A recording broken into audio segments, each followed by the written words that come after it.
Hello guys, my name is Ron, and I tell you about the book that I read, titled The Diary of the Wimpy Kid, Greg Heffley's Journal. But first, I want to introduce to you the author of the story. His name, Patrick Jeff Kinney. Kinney was born on February 19, 1971. He is an American game designer, cartoonist, producer, actor, movie director, and author of the children's book including the Diary of the Wimpy Kid book series. He is also attributed as the creator of the children-oriented website of Tropica. He has also appeared in the Diary of the Wimpy Kid films as Holy Hill's father. Kinney was born and brought up in Fort Washington, Maryland, United States. Next, I want to tell you summary of the story. First, the book begins with an introduction to Gregory Heffley and his middle school life. It takes place during his first year of middle school. The cheese touch is explained early in the story. In the book, a kid named Darren Walsh touches the cheese with his finger. He is passed around the school and later gets to Abe Hall, who moved to California still holding the cheese touch. Rolly and Greg endure events such as Halloween, learning how to wrestle, and acting in the play of the Wizard of Oz as a tree. During trick-or-treating on Halloween night, Greg and Rolly are ambushed by a group of teenagers. They take refuge at Greg's grandmother's house and taunt the teenagers from there by making sounds and faces at them.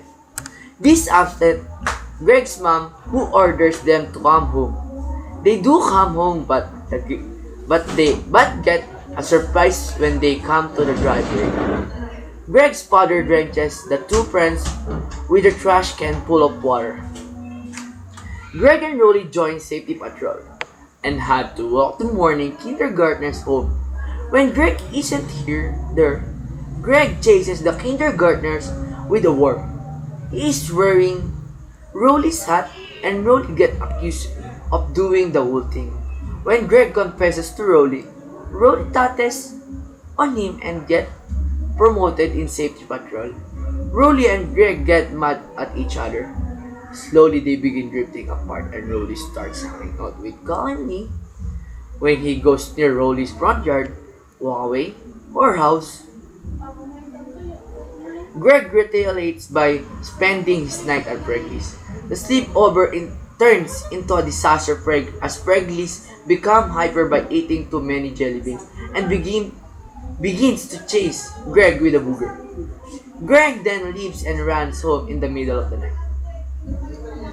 Nearing the end of the school year, Rolly comic strip called Suey Mama is entered into the school's paper. Greg tells Rolly to list him as the co-creator because it was his idea and joke punchline. Rolly then denies that Greg had anything to do with it. They get ready to fight but are interrupted by the teenagers they taunted in Halloween. They show up to pay them back and they force Rolly to eat the cheese at the blacktop. But Greg gets away by lying to the angry, bad-tempered teenagers saying he is allergic to dairy products. The next day, Greg explains that he moved the cheese but unfortunately for him, the other student thought that this meant Greg actually touched it, giving him the cheese touch.